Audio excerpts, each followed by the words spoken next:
గత కొంతకాలంగా పార్లమెంట్లో జరుగుతున్నటువంటి చర్చను మనం చూస్తూ ఉన్నాం. ఈ దేశంలో ఒకే వ్యాపారవేత్త ఉండాలి, అది అదాని ఉండాలి.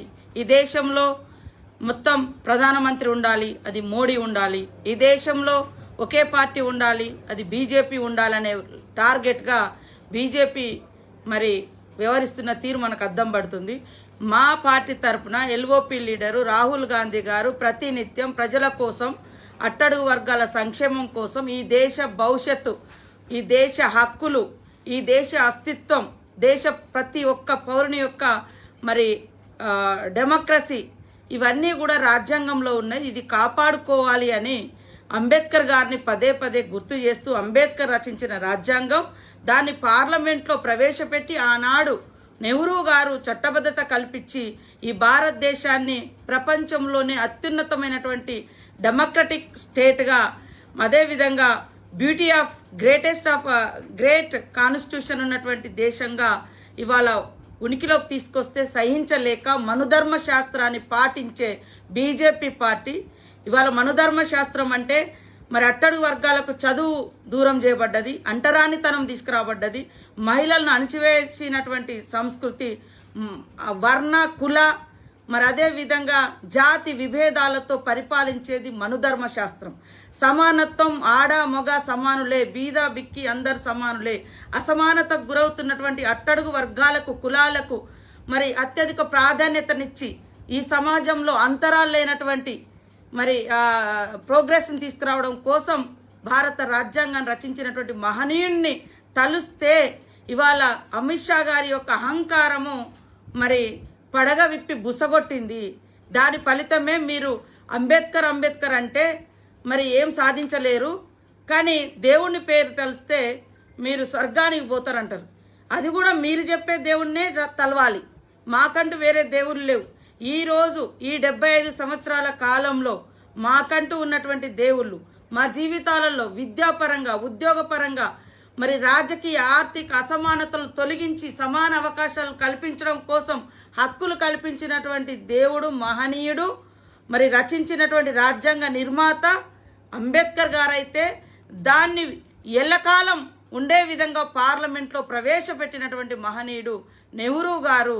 ఇది గుర్తుపెట్టుకొని ఈ దేశానికి, ఈ దేశంలో ఉన్నటువంటి ప్రతి పౌరునికి అమిత్ షా ఖచ్చితంగా క్షమాపణ చెప్పాలి. ఎందుకంటే భారత రాజ్యాంగంలో ఉన్నటువంటి హక్కులు ఈ భారతీయుల అందరి హక్కులు ఉన్నాయి. భారతదేశంలో అసమానతలకు గురవుతున్నటువంటి వర్గాలకు సమానత్వాన్ని కల్పించడం కోసం అనేక రకాలుగా ఆర్టికల్స్ రూపంలో తీసుకొచ్చి మరి ఇవాళ మనమందరం అనుభవిస్తుంటే దీన్ని తొలగించాలి. అంతిమంగా వాళ్ళ కుట్ర బయటపడ్డది, రాజ్యాంగాన్ని తొలగించాలి, అంబేద్కర్ పేరును ఉనికిలోకుండా చేయాలి. అదేవిధంగా గాంధీ కుటుంబం గురించి మాట్లాడే నైతిక అర్హత లేదు. వాళ్ళు త్యాగాలు చేసినటువంటి కుటుంబం.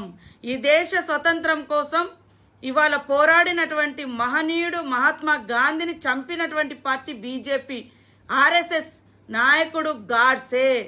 మరి అదేవిధంగా ఈరోజు స్వతంత్రం కోసం 9 సంవత్సరాలు జైలుండి ఉన్నటువంటి ఆస్తులను, తన యొక్క ఆరోగ్యాన్ని, తన యొక్క కుటుంబాన్ని త్యాగం చేసి ఈ దేశం ఆధునిక దేవాలయాలు, ఆధునిక విద్యాలయాలు, ఆధునిక ఆనకట్టలే మన దేవాలయాలు అని చెప్పి పంచవర్ష ప్రణాళికల ద్వారా అనేక విప్లవాత్మకమైనటువంటి మార్పులు తీసుకొచ్చి విద్యాపరంగా, అదేవిధంగా వ్యవసాయ పరంగా, పరిశ్రమల పరంగా, రోడ్ కనెక్టివిటీ పరంగా అన్ని రంగాల్లో ఈ దేశాన్ని ముందుకు తీసుకురావడం కోసం 75 సంవత్సరాల క్రితమే మా నెహ్రూ గారు, మా యొక్క అంబేద్కర్ గారు ఇవాళ కృషి చేస్తే దాన్ని అత్యంత కించపరిచే విధంగా మాట్లాడినటువంటి, అత్యంత దుర్మార్గమైనటువంటి విధానాలు అవలంబిస్తున్నటువంటి బీజేపీ ఈ దేశానికి, ఈ అట్టడుగు వర్గాల సమాజానికి బేషరత్తుగా క్షమాపణ చెప్పాలి.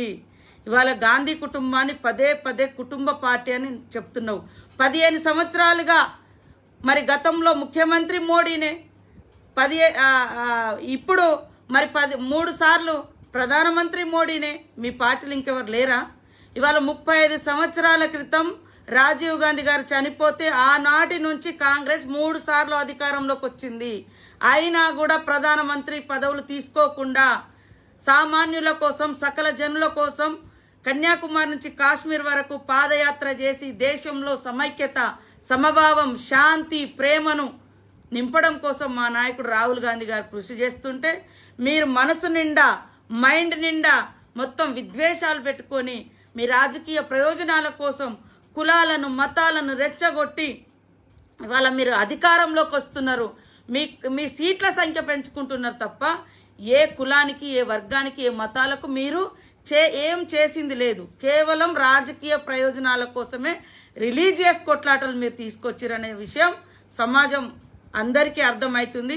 కాబట్టి కాంగ్రెస్ పట్ల బీజేపీ నాయకులు పార్లమెంట్లో వ్యవహరిస్తున్నటువంటి తీరును మేము తీవ్రంగా ఖండిస్తా ఉన్నాం.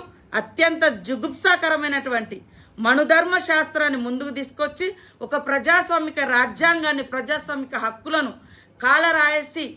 కాలరాయడం కోసం ఇవాళ అంబేద్కర్ పేరునే లేకుండా చేయాలన్నటువంటి కుట్ర జరుగుతుంది. కాబట్టి సభ్య సమాజం ఆలోచించాలి.